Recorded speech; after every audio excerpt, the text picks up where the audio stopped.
उत्तर प्रदेश के अमेठी में साबिक प्रधान के कत्ल के मामले में 7 मुश्तबा अफराद को हिरासत में लेकर पूछताछ की जा रही है। मामले के खुलासे के लिए 3 टीमें बनाकर छापामारी की जा रही है। खुद स्मृति ईरानी भी अमेठी के लिए रवाना हो चुकी हैं। महलूक सुरेंद्र सिंह ने स्मृति ईरानी के इंतखाब में बढ़ चढ़कर हिस्सा लिया था। इन्हें स्मृति ईरानी का करीबी माना जाता था।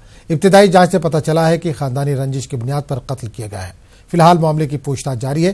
सुरेंद्र सिंह अमेठी के बरोलिया गांव से ताल्लुक रखते थे। साबिक मरकजी वजीर मनोहर पारिकर ने इस गांव को गोद लिया था। किसी ने गोली मारी है सर में, फिर मैं तुरंत गमछा लेकर आया, उनके सर में खींच के बांध दिया। उसके बाद उनको अपनी गाड़ी में बैठा के लेकर आया जायस में कोई डॉक्टर नहीं था, तो फिर सीधा रावली जिला अस्पताल लेकर आया। तो वहाँ पे उन लोगों ने अपना फर्स्ट एड करके ट्रामा सेंटर के लिए रेफर कर दिया। यहाँ ट्रामा सेंटर पे आए तो इन लोगों ने बता दिया कि डेड है। फिर कल रात में ये दुर्घटना हो गई। तो कुछ लोगों के ऊपर शक है। अब यहाँ से जाएंगे हम लोग तो पुलिस कार्रवाई होगी, उसमें देखा जाएगा क्या है। स्मृति ईरानी से आपको लोग की कोई बातचीत हो पाई क्या? नहीं, अभी कोई बात नहीं हुई उनसे। उत्तर प्रदेश के नायब वज़ीर आला केशव प्रसाद मौर्य अमेठी में बीजेपी कारकुन की मौत पर दुख का इजहार किया है। इसके अलावा दीगर कई मामलों पर हमारे नुमाइंदे राजीव तिवारी ने इनसे खास बातचीत की।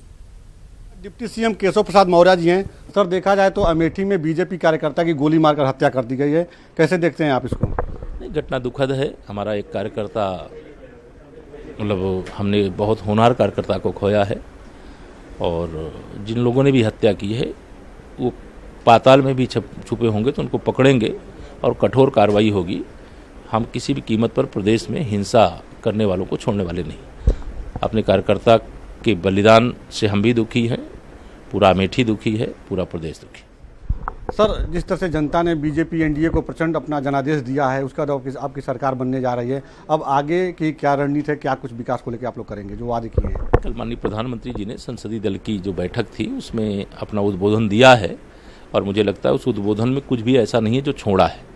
कुछ और आप खोजना चाहते हैं तो भारतीय जनता पार्टी के जो संकल्प पत्र है उसको ले लीजिए, उसमें वह सब कुछ है कि क्या करना है, वो तय हो गया है पहले से। सर, बीजेपी के प्रचंड जीत के साथ ही जो जनता है वो राम मंदिर को लेकर एक बार फिर सपना देखने लगेगी, राम मंदिर बनेगा। संकल्प पत्र पढ़िए तो उसमें सब कुछ है, और जब संकल्प पत्र पढ़ेंगे तो उसमें कोई सवाल आपके पास नहीं बचे। सर, आखिरी सवाल, राहुल गांधी को लेकर क्या कहना चाहेंगे? जिस तरह से अमेठी में चुनाव हार गए और अपने आप को खुद वो बैकफुट पे महसूस कर रहे हैं। नहीं, मैं तो कांग्रेस के लिए इतना ही कहता हूं कि कम से कम 25 साल विपक्ष में रह करके विपक्ष के माध्यम से कैसे, मतलब जो मुद्दे हैं उनको उजागर किया जाता है, ये सीखें। वो सत्ता का जो स्वाद लग गया था, और सत्ता नहीं तो मछली की तरह तड़पने की जो आदत हो गई थी, अब यह समझें कि सत्ता के बिना भी एक स्थान विपक्ष का होता है, और विपक्ष में रह करके उन्हें अपने को मानसिक तौर से तैयार करना चाहिए। बहुत बहुत धन्यवाद सर। कैमरा पर्सन अप्पू पाठक के साथ राजीव तिवारी, न्यूज़ 18 दिल्ली। दाभोलकर कत्ल मामले में मुंबई से गिरफ्तार एडवोकेट संजीव और विक्रम से सीबीआई पूछताछ करेगी। ऐसे में आज पुणे कोर्ट में दोनों को पेश किया जा सकता है। बताया जा रहा है कि पेशी के बाद कुछ अहम मामलों में भी खुलासा हो सकता है। और इसमें पूरे मामले पर बात करेंगे हमारे नुमाइंदे प्रशांत इस वक्त हमारे साथ जुड़े। प्रशांत, संजीव और विक्रम को आज कोर्ट में पेश किया जा सकता है, कब तक पेशी हो सकती है, क्या मजीद जानकारी इस ताल्लुक से? जी बिल्कुल, देखिए जानकारी ये मिल रही है कि मुंबई के पुणे के जो हॉलीडे कोर्ट है उसमें तकरीबन 1 से 1.5 के बीच इन दोनों को आज सीबीआई पेश करेगी और उसके बाद अपनी कस्टडी में लेगी। सबसे अहम बात मैं आपको बता दूं कि एडवोकेट संजीव ये सबसे अहम कड़ी मानी जा रही है, क्योंकि ये कई मामलों में वकील के तौर पर पैरवी कर चुके हैं। मालेगांव ब्लास्ट केस हो या फिर नाला सोपारा से बरामद हथियार मामला हो, और सबसे संगीन आरोप इनके ऊपर ये लगा है कि जो आरोपी दाभोलकर मामले में पहले से गिरफ्तार हुआ है, जिसने जिस हथियार का इस्तेमाल किया था उसको इन्होंने उस हथियार को नष्ट करने की एडवाइस दी थी। यानी ये सबसे गंभीर आरोप के तहत इनकी गिरफ्तारी की गई है।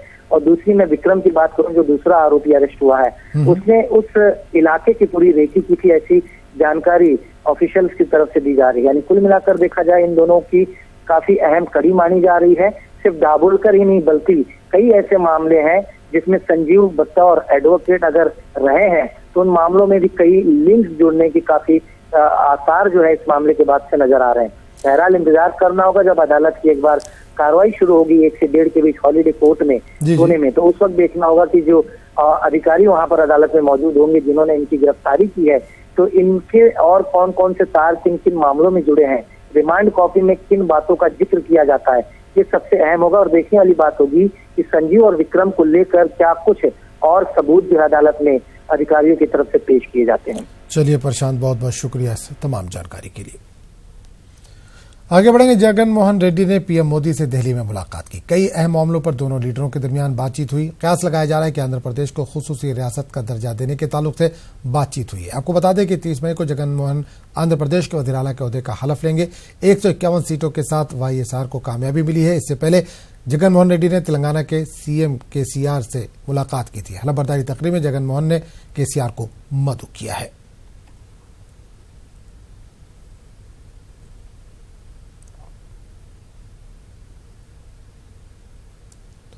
पीएम मोदी और अमित शाह आज गुजरात जाएंगे, जहां दोनों लीडरान पार्टी कारकुनों से मुलाकात करेंगे और उनकी काविशों को सराहेंगे।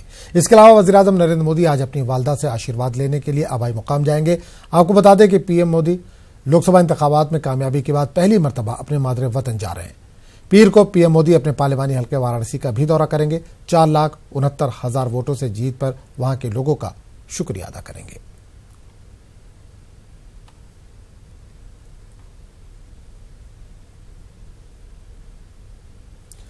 गुजरात के जमालपुर में मौजूद ये वो घर है जहां कभी वज़ीर-ए-आज़म नरेंद्र मोदी किराए पर रहा करते थे। यही वो घर है जहां से नरेंद्र मोदी आरएसएस के लिए भी काम करते थे।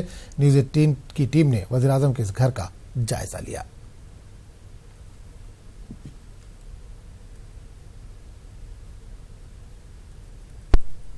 आज हम आपको उस मकान में ले आए हैं जहां पे प्रधानमंत्री नरेंद्र मोदी जी रहते थे। जी हाँ, इस मकान में आप देख रहे हो यहाँ पे जो किचन एरिया है वही मकान आज भी है। माना जा रहा है कि करीबन 22-23 साल में प्रधानमंत्री जी यहाँ पे रहते थे और इसी मकान जो अहमदाबाद में स्थित है, बिल्कुल जगन्नाथ मंदिर के सामने ये मकान है। आगे चलते हैं, 10 कदम आगे चल के मैं आगे आई हूँ और यहाँ पे आप देख रहे हैं कि जो तस्वीरें लगी हुई है, ये तस्वीरें तकरीबन 1970 में लगी हुई थी यहाँ पे। और यही जो मकान है जहाँ पे ये जो बेड है, इसी मकान में प्रधानमंत्री जी रहते थे। माना जा रहा है कि यहाँ पे आरएसएस की ऑफिस भी थी। कई सारे स्थानिक लोगों से हमने बातचीत की और उन्होंने बताया कि जी हाँ, यही वो मकान है जो आज भी याद है प्रधानमंत्री जी की याद में। आज भी ये जो बेड है यहाँ पे लगाया हुआ है, यही बेड है जहाँ पे सोते थे। तो 22-23 साल की तकरीबन उम्र रही होगी और उसी उम्र में यहाँ पे आरएसएस की ऑफिस और साथ में गुजरात की दिशा भी यहाँ से नक्की होती थी। कैमरा पर्सन हरीश शर्मा के साथ दीपिका खुमान, न्यूज़ 18 गुजराती, अहमदाबाद। महबूब अली कैसर ऐसे वाहिद मुस्लिम उम्मीदवार हैं जो एनडीए की जानिब से जीत कर पार्लियामेंट पहुंचे हैं। इनसे हमारे नुमाइंदे ने मुख्तलिफ मौज़ूआत पर बात की। आइए देखते हैं। एनडीए की तरफ से अकेले मुस्लिम उम्मीदवार जीत कर आए हैं। चौधरी महबूब अली कैसर हमारे साथ बातचीत करने के लिए मौजूद हैं। चौधरी साहब, एक तो बहुत बहुत मुबारक हो। कितनी खास जीत है ये, क्योंकि अकेले आप मुस्लिम उम्मीदवार हैं जो जीत कर आए हैं। पिछली बार भी आप ही जीते थे। हर जीत खासी होती है और अल्हम्दुलिल्लाह अल्लाह का एहसान है कि इस बार फिर दोबारा खगड़िया की पब्लिक ने मेरे ऊपर कॉन्फिडेंस जताया और बहुत ईमानदारी से पिछले 5 साल हमने काम भी किया था उनके लिए और फिर से दोबारा उन्होंने मौका दिया है। तो इस बार जो भी कमी बेशी रही उसको पूरा करने की हम फिर से कोशिश करेंगे और जाहिर सी बात है कि खुशी होती है। और ख़ास करके कल जो प्रधानमंत्री जी के भाषण में हम लोग थे वहाँ पर और उन्होंने जो माइनॉरिटीज़ के मुतालिक जो विश्वास की बात कही, सबका साथ, सबका विकास, सबका विश्वास की बात कही, वो बहुत ही कहीं ना कहीं उनको लगा होगा कि कुछ विश्वास की कमी है माइनॉरिटीज़ के अंदर। उसको उन्होंने वाज़ा किया कि इस बार उनका विश्वास भी जीतना है। ये बड़ी खुशी की बात है और हम लोग सब इस पर यकीन करते हैं कि वो जो कहते हैं वो करते हैं और आने वाले दिनों में इंशाअल्लाह जो कमी थी उसको पूरी की जाएगी। एक सवाल ये है कि जिस तरह से एनडीए की जीत हुई और एक तरह की सुनामी देखने में आई, उसके बाद से कई लोगों ने सोशल मीडिया पर इस तरह के फेयर जो है, खौफ का माहौल जो है मुसलमानों में पैदा करने की कोशिश की। मुस्लिम पर्सनल लॉ बोर्ड की तरफ से भी एक लेटर जारी करके कहा गया है कि तशवीश में मुब्तला ना हो, इससे बुरे हालात देखे हैं। तो अब सारी बातों पर लगाम लग गई है। बिल्कुल, हाईएस्ट लेवल पर जब कोई बात होती है और एक प्रधानमंत्री जो कहता है वो करता है और पूरे हिंदुस्तान को उस पर यकीन है कि is a man of word, his words. तो अब आने वाले दिनों में हमको यकीन है कि जो भी विश्वास की जो भी कमी रही होगी वो ख़त्म हो जाएगा। खुश हैं कि ये एक मजबूत सरकार आई है जो कंट्री को प्रोटेक्ट करेगी हमारे आसपास के दुश्मनों से, सबसे बड़ी बात यह है। और दूसरी बात है कि जो भी विश्वास की कमी है उसको भी पूरा ज़रूर करेंगे, क्योंकि हमारे प्रधानमंत्री जो बोलते हैं वो करते हैं। तो ये थे चौधरी महबूब अली कैसर, जिन्होंने कहा कि मुसलमानों को डरने की कोई ज़रूरत नहीं है, मुल्क के साथ वो भी तरक्की करेंगे। कैमरामैन वैभव के साथ खुर्रम शहजाद, न्यूज़ 18 दिल्ली।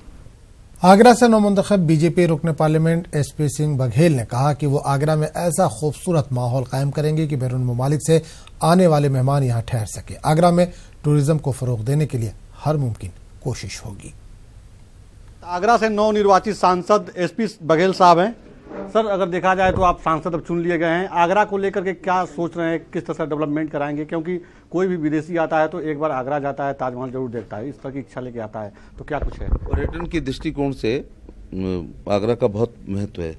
आपने मेरी ही बात कह दी कि दुनिया का कोई व्यक्ति पर्यटन की दृष्टि से यदि हिंदुस्तान में आता है तो उसका प्रमुख एजेंडा ताजमहल देखना होता है।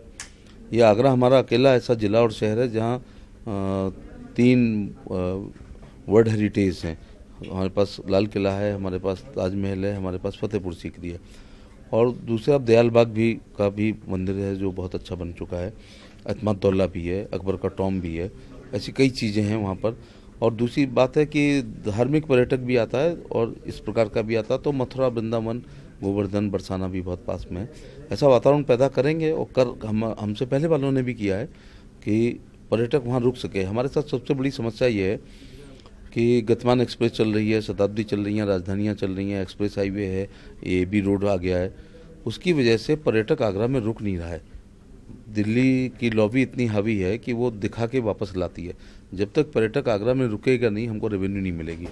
तो हम ऐसा कोई इको टूरिज्म, मेडिकल टूरिज्म, इस प्रकार की चीज़ें, रिलीजियस टूरिज्म, ऐसे कुछ कंसेप्ट सोचेंगे कि जिसकी वजह से वहाँ लोग रात में रुक सकें। बहुत बहुत धन्यवाद सर। कैमरा पर्सन अपू पाठक के साथ राजीव तिवारी, न्यूज़ 18 दिल्ली। मुमरा स्टेशन पर जेवरात का बैग भूलकर चली जाने वाली मुसाफिर खातून को आरपीएफ के जवानों ने तलाश करके उसे वापस लौटा दिया और एक ईमानदारी की मिसाल कायम की। यह खातून पनवेल के रहने वाली थी और मुमरा से जेवरात खरीदने के बाद स्टेशन पर ही बैग भूलकर ट्रेन में चली गई। इसके एक साथी और सीसीटीवी कैमरे की मदद से रेलवे पुलिस फोर्स के जवानों ने इसे तलाश करके 2.5 लाख के जेवरात से भरे बैग को इस खातून के पास पहुंचाया।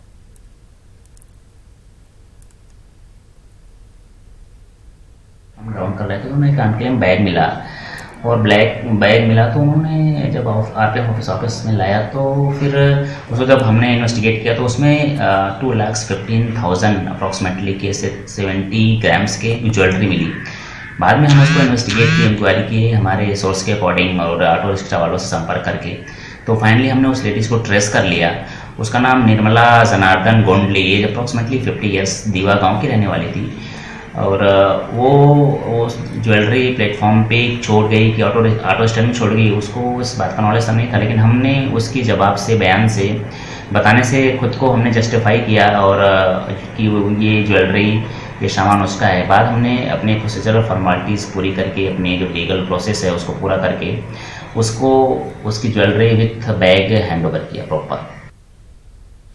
बेंगलुरु में जामिया तज़कियतुल बनात का सालाना जलसा मुनक़्क़िद हुआ। इस मौके पर लड़कियों में दीनी तालीम को फ़रोग़ देने पर जोर दिया गया। बेंगलुरु सिटी जामा मस्जिद के खतीब इमाम मौलाना मकसूद इमरान अशादी ने कहा कि लड़कियों के लिए कई दीनी मदारिस कायम है। इन मदारिस से बेहतरीन हफ़ाज़, क़ुर्रा, उलमा फ़ारिग़ हो रहे हैं, लेकिन लड़कियों को दीनी तालीम से आरास्ता करने की अशद ज़रूरत है। बेंगलुरु की तज़कियतुल बनात में तकरीबन 100 लड़कियाँ क़याम और ताम के साथ दीनी तालीम हासिल कर रही हैं। में तकरीबन 100 लड़कियां क़याम और ताम के साथ रहती हैं और शहर की लड़कियां भी सुबह आती हैं और शाम में पढ़कर चली जाती हैं। जामिया तज़कियतुल बनात में कन्नड़ा, इंग्लिश, अरबी, तफसीर, हदीस, इन तमाम चीज़ों की तालीम दी जा रही है। कोई पुरसाने हाल नहीं होता, घर वाले भी छोड़ के उनको छोड़ देते हैं। ऐसी मस्तूरात भी ऐसे इदारे में मतलब हमारे जामिया तज़कियतुल बनात में तालीम पा रही हैं और अल्हम्दुलिल्लाह यहाँ मुअल्लिमा उनकी अच्छी तरह निगरानी और तरबियत करती हैं। और शोबे आलिमियत का, तालीम और तरबियती कोर्स का, इन तमाम का यहाँ पर इंतज़ाम है। तो अल्हम्दुलिल्लाह यहाँ पर 9 साल के बच्चों से लेकर 30 साल की बच्चियाँ तक, और इसी तरह जो औरतें जो शादी होकर जो खुलाशुदा हैं, तलाक़शुदा हैं, ऐसी औरतों को भी यहाँ पर जो है तालीम दी जाती है, उनको सहारा दिया जाता है। शामी फौज ने सुबह हमास में दहशतगर्द ग्रुप हयातुत तहरीर शाम के एक हमले को नाकाम करते हुए कम से कम 50 दहशतगर्दों को ढेर कर दिया। इस खबर की इत्तला रूसी मरकज ने दी है। हयातुत तहरीर शाम के दहशतगर्दों ने सुबह हमास के शुमाल में अल-हिरात और मुगीर के बस्तियों के पास शामी सरकारी सिक्योरिटी फोर्सेस पर हमला किया था। रूसी फौज ने बताया कि तकरीबन 200 दहशतगर्दों के ग्रुप ने 2 टैंकों, फौज की गाड़ी और भारी मशीन गनों से सिक्योरिटी फोर्सेस को निशाना बनाते हुए हमला किया था। सिक्योरिटी फोर्सेस ने जवाबी कार्रवाई करते हुए दहशतगर्दों के एक टैंक, एक इन्फेंट्री वार व्हीकल, भारी मशीन गनों को तबाह कर दिया। इस कार्रवाई में 50 से ज्यादा दहशतगर्द मारे गए। मुल्क भर में जंगबंदी नाफिज होने के बावजूद दहशतगर्द ग्रुप इसके खिलाफ वर्जी करते हुए सिक्योरिटी फोर्सेस पर हमले करते रहते हैं। वैसे तो पानी की किल्लत से पूरा मुल्क परेशान है, लेकिन इन दिनों मध्य प्रदेश में पानी की किल्लत हद से ज्यादा है। भोपाल में पानी के लिए नल खुदवाने और बोर लगवाने की पाबंदी आयद कर दी गई है। अगर किसी ने बगैर इजाजत बोर लगवाने की कोशिश की तो सख्त कार्रवाई होगी, साथ ही जुर्माना भी आयद किया जाएगा। भोपाल के डीएम ने भोपाल में खुश्कसाली का ऐलान कर दिया है। लोगों के लिए एक दिन छोड़कर दूसरे दिन पानी मुहैया कराया जाता है। इंतजामिया ने हर मुमकिन कोशिश में लगी हुई है। पानी अवेलेबल है, उसको नगर निगम को और अपने उसमें लेना चाहिए, जिससे लोगों को ये जब तक बरसात नहीं होती ये पानी की दिक्कत आएगी। और मैं ये कहना कि ये टैंकर्स लें और टैंकर के माध्यम में भी हर वार्ड में कम से कम एक टैंकर हो जो पानी की सप्लाई करे। पूरे के पूरे जो 85 वार्ड हैं, हर वार्ड के हिसाब से एक टैंकर होना चाहिए, जिसको नगर निगम कमिश्नर को पहले भी बताया था। निश्चित तौर पर भोपाल की जनता के लिए और हम सब के लिए चिंता का विषय है और इसके दूरगामी परिणाम सोचने पड़ने थे। और बरसात से पहले बरसात कब आनी है, सर्दी कब आनी है, ठंड कब आनी है, ये सब पहले से तय है। मैं समझता हूँ कि भोपाल शहर के महापौर जी ये जो दिखावे की चौपाल लगातार कई वर्षों से करते आए हैं, और अगर साल भर पहले इसके लिए सुचारू एक नीति बनती, एक प्रक्रिया के तहत काम होता, तो मैं समझता हूं कि आज भोपाल शहर को जो आने वाले समय में खबरनामे में फिलहाल इतना ही। अगले बुलेटिन में आपसे फिर मुलाकात होगी।